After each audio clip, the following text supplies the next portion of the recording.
Osman kwa mahari yake mliyokubaliana, ambayo imeilipa yote, kusema salamu nimekubali kumwoa Zuhura Osman kwa mahari yake iliyokubaliana.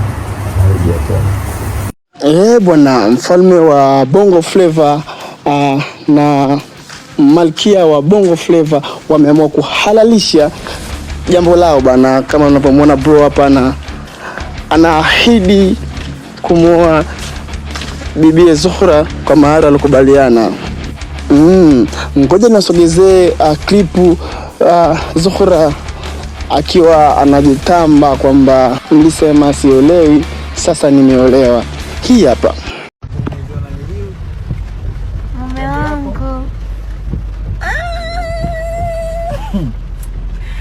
Uyame.